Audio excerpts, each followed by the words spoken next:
Hey, what's going on everyone? This is Mike Kollin at MikeKollin.com.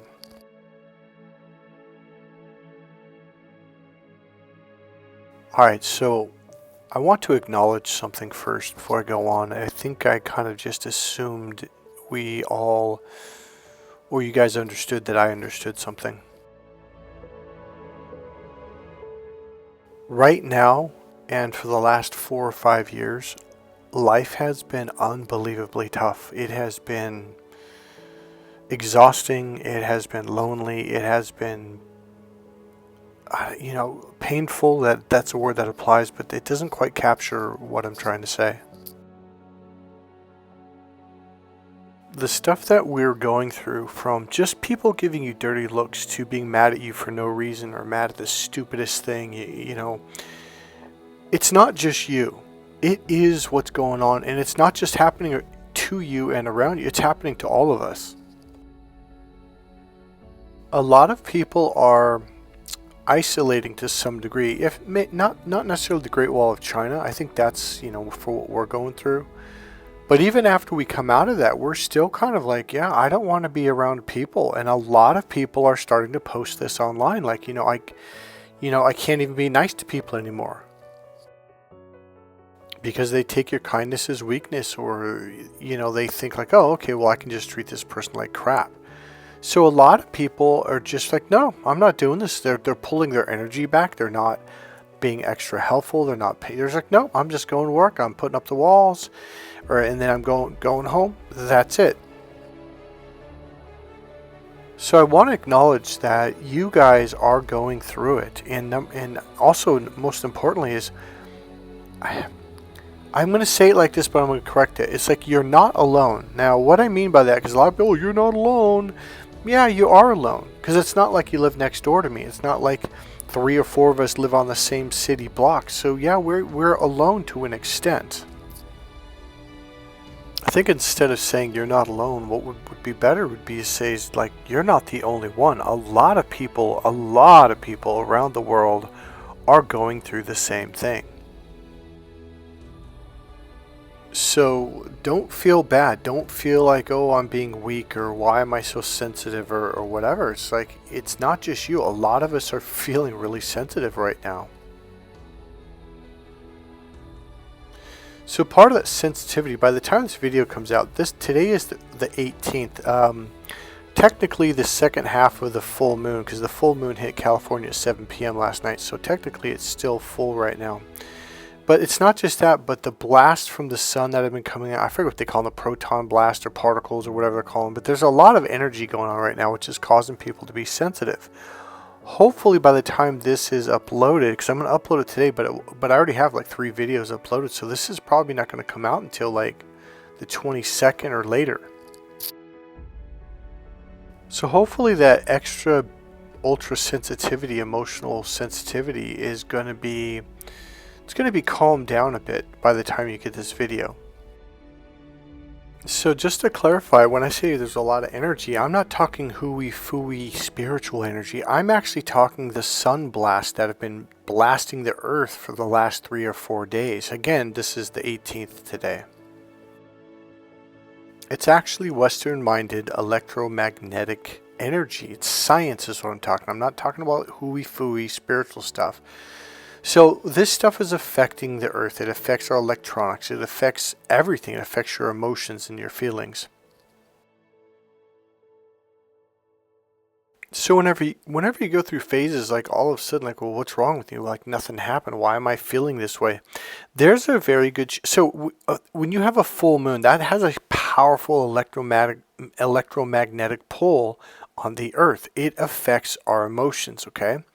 And we're getting blasted by the sun with all this electromagnetic energy, etc., etc., and all these proton particles, or whatever they're calling them. It affects our nervous system, period. And I mean Western-minded, 3D, two-dimensional science. So what I started to do a long time ago is I started to pay attention to things. I started noticing, where was the moon at? Was it a full moon? Was it 3/4 full? Like, I noticed my emotions, the people around me. Another thing I started noticing was I would just feel this energy, kind of like, not kind of, but exactly like what we're going through now. And then I started looking at the solar flares and how that was affecting us. So I started following someone, and whenever I'd go through this, I would just click on his channel and be like, oh, we've been getting blasted by the sun for the last 2 days. So I noticed a correlation in these patterns. So number one, it could just be, sun blast, particles, etc., etc. It could be where the moon's at. It could be whatever. So one thing I want to remind you is what really helped me is like, okay, well, this is going to shift in a couple days, or, we're going to be in this Mercury in retrograde for another 2 weeks. Like, it'll shift after that, and it always does. Now, the bigger thing that we're going through is narcissist abuse. And all I wanted to say at the beginning of this video is what I was saying is like, I'm acknowledging that you're probably exhausted, you're probably tired, you're probably isolated, saying, I don't want to deal with people. I can't do this anymore because it hurts too much. It hurts emotionally. And yes, I'm going through it too. Now, on to today's themed message. There has been a message that has been passed around to humans for a long time. And I don't know if it's been thousands of years, hundreds of years, but it's something that you start hearing at a very, very young age. And it has affected you psychologically, and it's caused you to take on a really bad belief against yourself. It has literally turned you against you. It's a really simple concept, and it's something that I finally began to learn and understand during our Master Practictioner Hypnosis course. I started going, wait, so these are just, I just lost the word, not just messages, but they're, hold on, let me think about it, hold on. Suggestions. So this is why we call it hypnotic suggestions. Narcissists do this all the time. So one thing I learned in hypnosis is another word is influence. So hypnotic influence or hypnotic suggestion.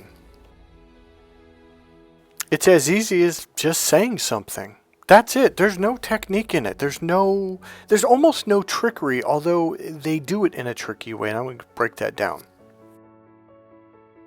And I'm leading up to what this is about. So you have to understand this real simple concept that anybody can do at any time. And once you realize it, you're going to be like, it'll give you an aha moment of personal power.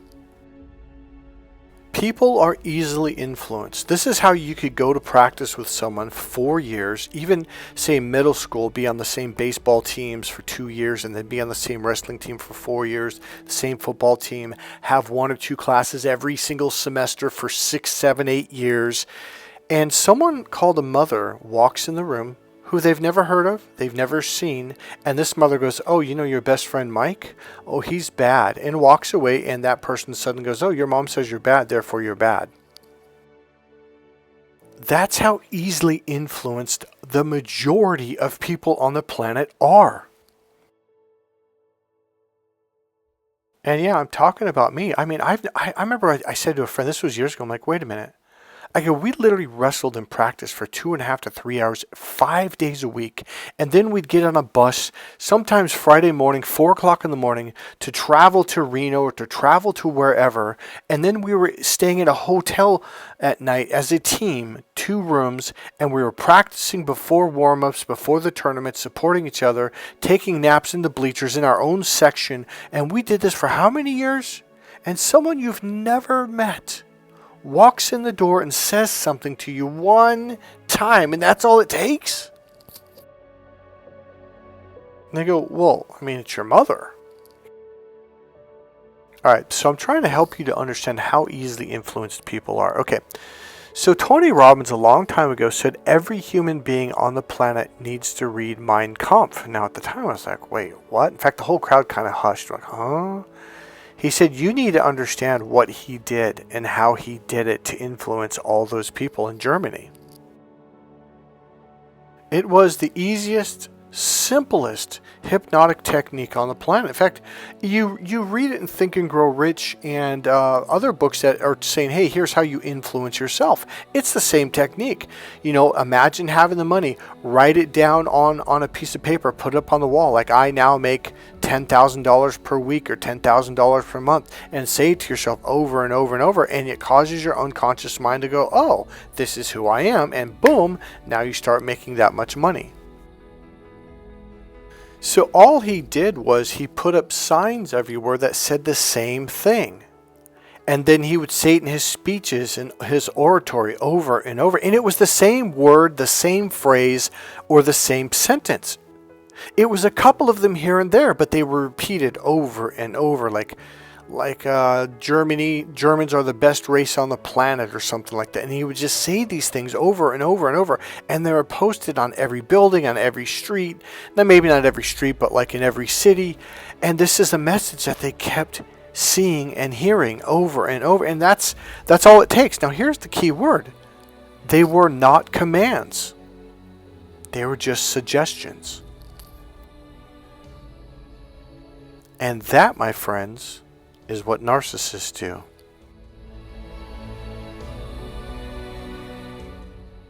Now, here's what this video is really about. There's a message that's been going around. In fact, you're going to start seeing more of them once you understand this. But there is a very specific message that goes around, and it sounds so wonderful and nurturing and kind-hearted. It is not nurturing. It is not kind-hearted. It is not a positive thing at all. It's the very thing that literally is destroying you.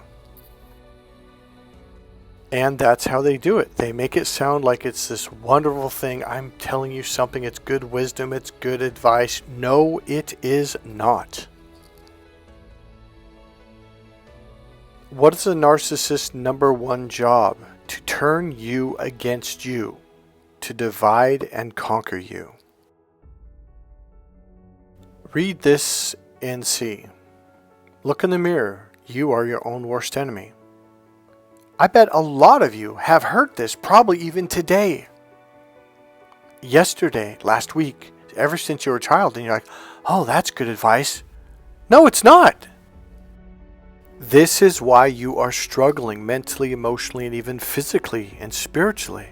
It's this constant message. How many times have you heard this in your lifetime? I bet I've heard it and seen it easily thousands of times. It's not a command. It's just a thought. It's just a hypnotic suggestion. It's not even hypnotic. There's no hypnosis involved. It's literally just a suggestion. But you keep hearing it over and over and over, just like they did in Germany.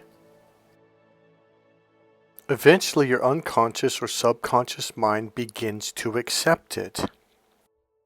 Especially if you're thinking, oh, well, this is such a nice thing to say that I'm my own worst enemy. Oh, that's not a good thing to say. Hypnosis helped me to understand the power of I am. That is the power that you have inside you.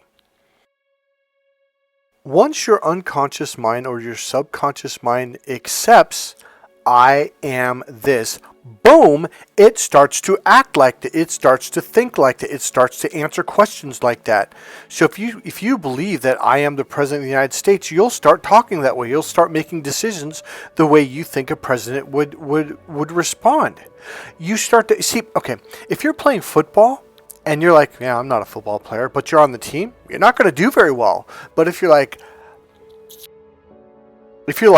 not only am I a football player, I'm a beast on the field. Like, once you accept that, you start kicking ass. But if you're like, oh, I'm not a football player, I'm no good at this, the I am determines what you do. It determines what you become. Period. End of sentence. That's the way it works. I am confident. I am happy. I am this. I am that. You need to start saying those things and start to influence yourself. When my mom convinced me to move back in with her when I was around 19 and a half, 20 years old, like they just went on the attack. Oh, you're no good. Oh, you're a bad person. They did all this doubt techniques like, are you sure? They'd always question, second guess me. But it was constant. And I started to doubt myself. So here's what I did. I took this roll of paper. It's about, I don't know, about 2.5, 3 feet wide, and it was roll. And so I would roll it and tape all the way down the wall, on the back of my door, on all 4 sides of my walls in my bedroom. And I would write down positive things like, hey, I'm a section championship football captain. I went to the state championships in wrestling. I'm a silver medal state boxing champion. I started writing down, I'm confident. I'm this, I'm that. And I wrote all, like, I'm strong. I wrote all these messages down in big, bold letters with black marker and red markers. And I put it in my bedroom because it became my sanctuary.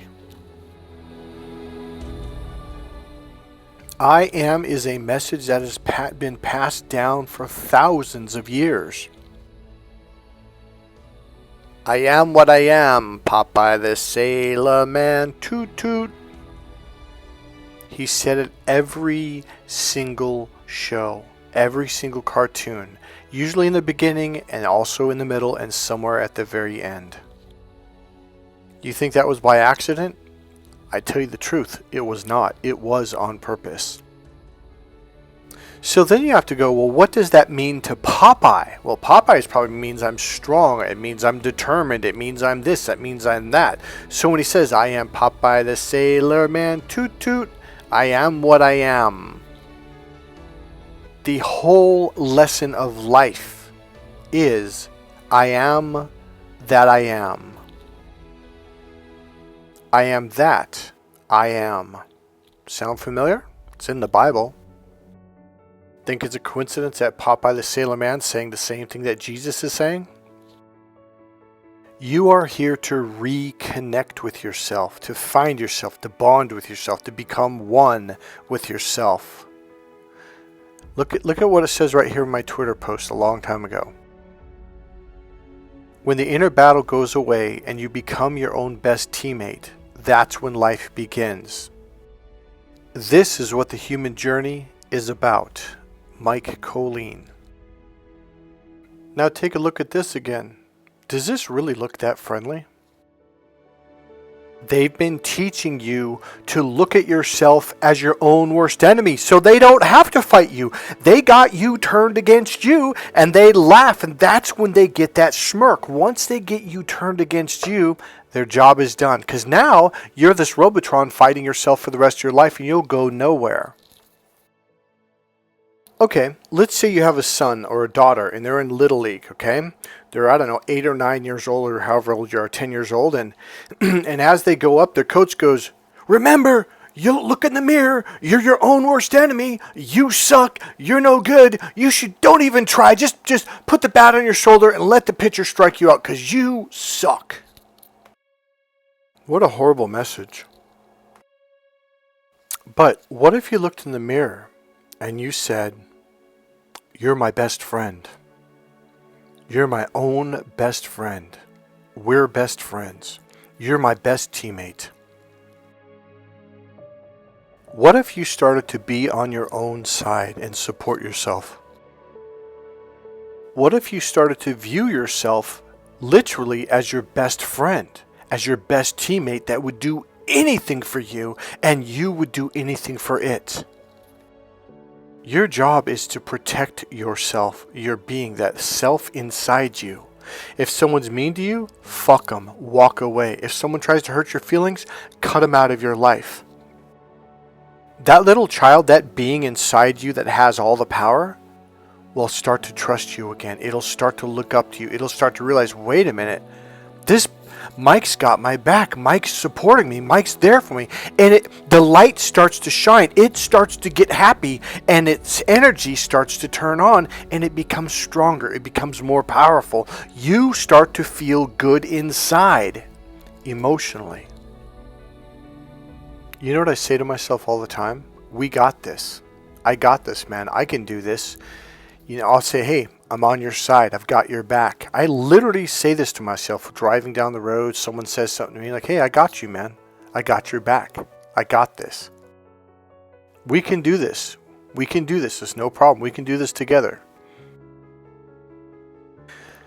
There's a little trick that I've been doing on my Facebook page, and I've done it on here quite a few times. Man, I'm awesome.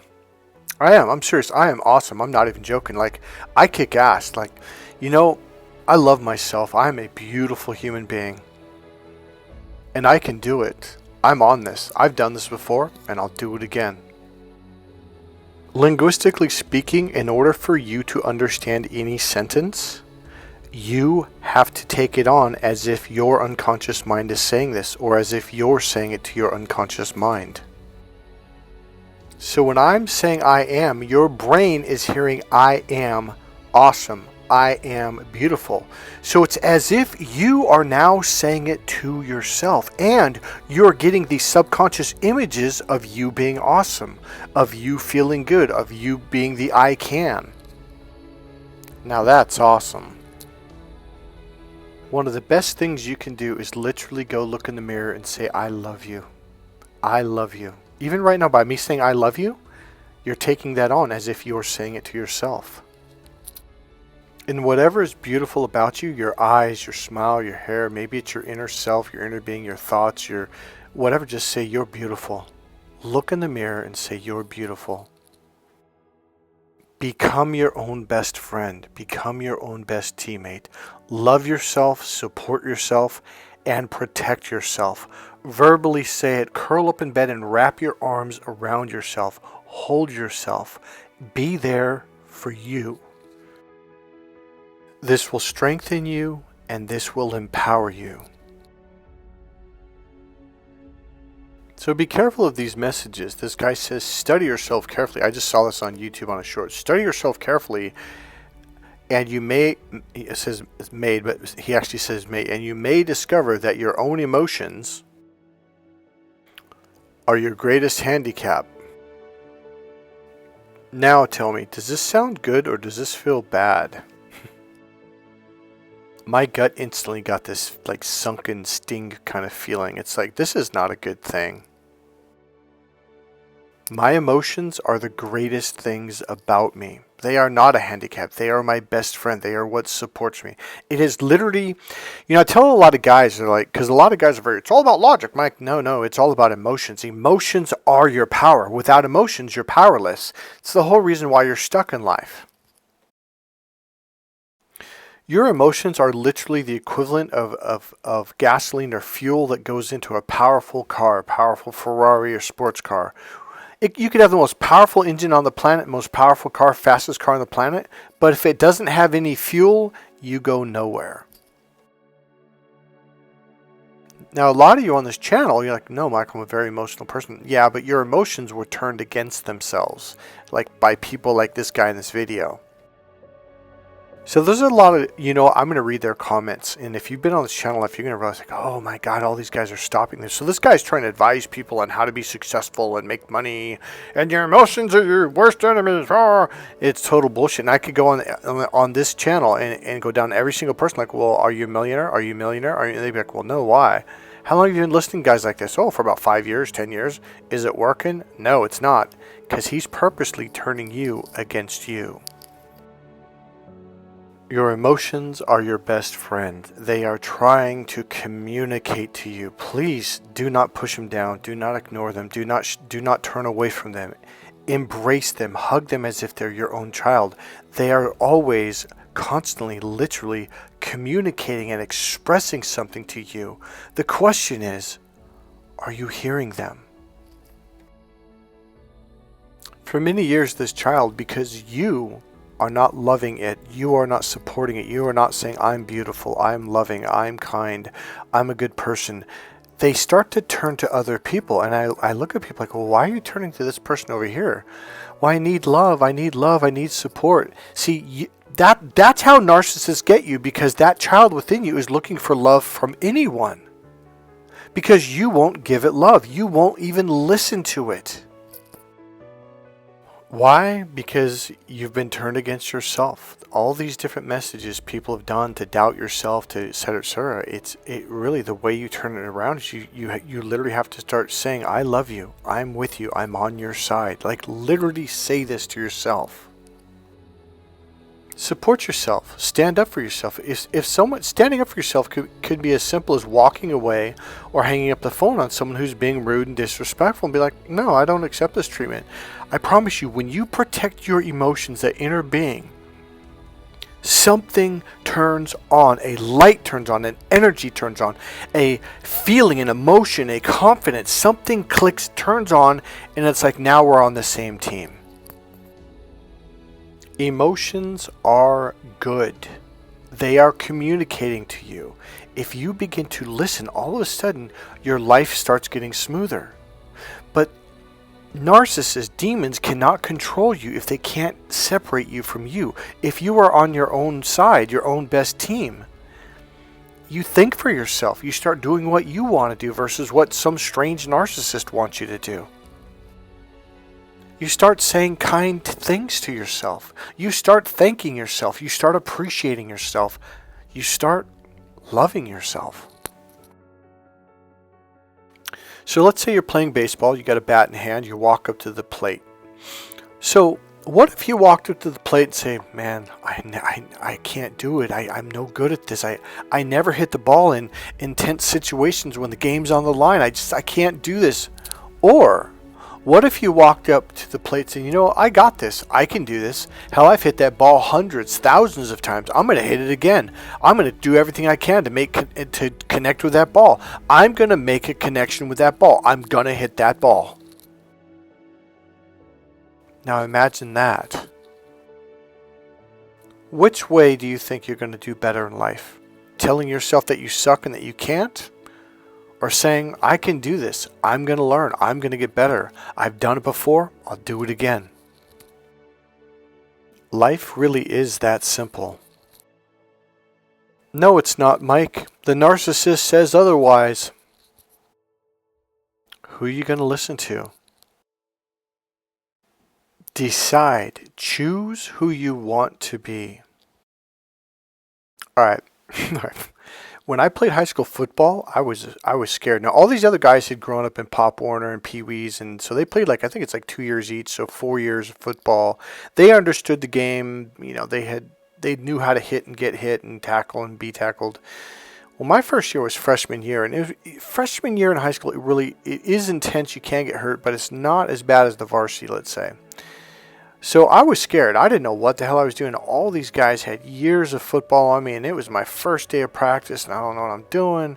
And I remember it was after about 2 weeks of double days, we finally got a chance to hit. Now, we were excited, but I was scared to death. And I was scared to death. So I remember just getting super fired up. I was just, come on, coach. The coach, come on, let's get fired. No, I got really fired up because it was my way of overcoming my fear. And I remember I hit this guy and I took him out. I knocked him on his ass and he was just done for the day. And the coach was like, line up again, Kollin, line up again, do it again. I'm like, oh, okay, shit. And I'm all fired up. And everyone's screaming. And he blew the whistle. I ran at the guy and just blew through him. I was scared. And really scared. So after a couple weeks of practice, I think we might have even played 1 or 2 preseason games. It was Friday night, and me and my best friend Marlon and a couple other friends, I don't remember who else was there, probably Jimmy and a couple other guys. There's about 5 or 7, probably James was there too. And we were at the high school dance. We kind of walked outside and walked through the quad a little bit. And I remember, I think I said, I'm mad dog, something like that, right? And my friend goes, no, you're crazy psycho. And he goes, you're crazy psycho, mad dog. And he just screamed it out. And that became my I am. It became my identity to kick ass in sports. When I stepped on that field, I was a pure psycho. You could not take me off the field. The only way you could do it was by killing me or breaking my leg so bad the bone was sticking out. Other than that, they were going to tape me up and I was going back on the field. And because of that, people feared me. And I'm not necessarily saying that it's a good thing on the football field, because every hit I made was with everything I had, and I was taking people out. And I got to tell you something. My senior year, I won the hardest hitter in the entire section. Coaches from other team voted for me for this. Sorry, other teams, plural. Okay. So all the section, or all the championship, league champions, subsection, all these team coaches got together and like, yeah, that guy was the hardest hitter. I only weighed 156 pounds in high school. My purpose in sharing this with you is, once you decide what your I am is and you connect with it emotionally, you can move mountains. Another thing I noticed many years later as I looked back, I'm like, why was I so unstoppable? Not just in football, but it was everything I did in school, in grades, in choir, in wrestling, and everything I did, I was unstoppable. Like, you just couldn't stop me. It was not going to happen. It's because my I am was unbelievably powerful. It was literally unstoppable. And that was part of being, crazy psycho mad dog. It was like, I was unstoppable, period, end of sentence. In other words, the meaning was unstoppable. Crazy psycho mad dog. Like, nothing's going to stop me. You can't stop me. You could be 150 pounds bigger than me. You could be 6 inches taller than me. It doesn't matter. Towards the end of the year, it might have been in the first playoff game. I'm not really sure, but we went against this team that had this big guy. 350 pounds. This dude was huge. I was half his weight, and I was at least half a foot shorter than this guy. He was the outside defensive end, or the outside linebacker. And after the game on Friday, we had to go to films on Saturday. So the next morning, we had to come in to watch films for a couple hours. And they said, Mike, this is the guy you're going to block. I'm like, what? And now I'm not even a lineman. I'm not a blocker. But they're like, you've got to stop this guy. And everyone kind of cheered, and I remember thinking like, oh, I got this. Now, this guy was huge, and I knew it. I logically was like, that's a big dude. I was like, man, I got this. Now, when we went out there to shake hands before the games, I was one of the co-captains. He was out there, and he was standing right across from me. He knew that I was the one that was supposed to stop him, and he felt sorry for me. He had no idea what was coming. First play of the game, we're on the offense. We march out on the field, jog out, and the coach, the first call was going to run on the outside past him, which meant I was going to go at him like a missile. The very first play of the game. They called hike. Man, I sprinted full speed. Boom! Just literally like a missile. I blasted into that dude, knocked him on his ass. The entire crowd went silent. Our running back ended up gaining like 30 yards. And total silence. And both sides. I remember just before the game, even some of the mothers on our side, come on, Mike, you can do it, Mike. Like, they knew, like, oh my God, Mike's going to get his ass kicked today. Because they were like, this is just impossible. Like, it's just, this dude was big. So I remember jogging back to the huddle. It was silent. They all looked at me. They're like, and Dave, one of the guys, I think it was Dave, starts laughing. And everyone just burst out laughing. It's like, what the fuck, man? So, the entire stadium, including their coaches, including his teammates, including my teammates, and him thought, oh, that was just a lucky shot. So this time, jogging up to the line of scrimmage, the crowd was silent. Nobody was cheering, because normally when you go, everyone's like, "Come on!" and everybody was silent. And the coach called the same play to the same side to the same guy. And as we were breaking out of the huddle, jogging to the line of scrimmage, I looked at the coach and I shook my head, and I was thinking, "So you want me to kill someone today? Okay." I took off sprinting right at that guy, and he took off right at me. Immediately, the ball was hiked. I blasted into that dude so hard. I mean, it was just like, crack! The whole stadium heard it, and he went down again, and the crowd just like silence. I mean, even more silent than the time before. Crazy psycho mad dog. I am what I am. Popeye the Sailor Man, toot toot. I am that that I am. Jesus Christ. I am. The two most powerful words ever spoken. It's when your external connects with your internal. It's when your left connects to your right. It's when you become one. It's when you learn how to open up to yourself. This is the I am. When the door from the left opens up to the right, now you are at one. This is atonement. This is what it's meant when they say to atone. The word atone is two words. At one. At one. When you put the words together, they mean and equal the word atone. Atone literally means for you to become at one.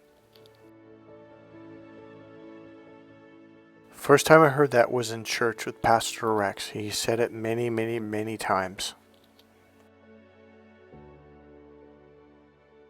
Be kind to yourself so your inner self opens up. Be good to yourself. Spend time with yourself. Literally put time aside at least 4 or 5 times a week. I do it every day. I will curl up in bed and just be with me.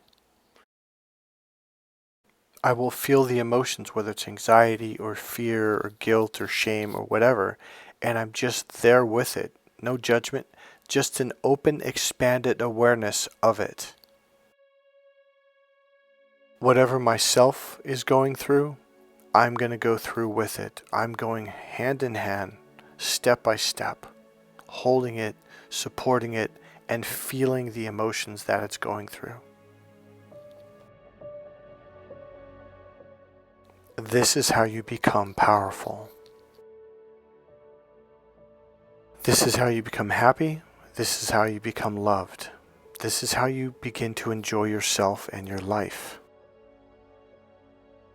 And this is how people begin to treat you better. The more you begin to love yourself, be kind to yourself, say good things to yourself, you won't put up with people disrespecting you. You won't put up with that. You're like, no, I'm not doing that anymore. Something energetically happens. People start to treat you better. That's that is the whole trick of all of this. The way you treat yourself is the way other people treat you. The way you look at yourself is the way other people look at you. Change yourself and you change the world around you. It's an electromagnetic reality. God bless you guys. I hope you enjoyed this video. Please support this channel. Click the subscribe button, click the like button, and make a comment. And if you want to, you can go ahead and leave a donation. There's a PayPal link right there in the description box. God bless you guys. I'll see you in the next video. Bye.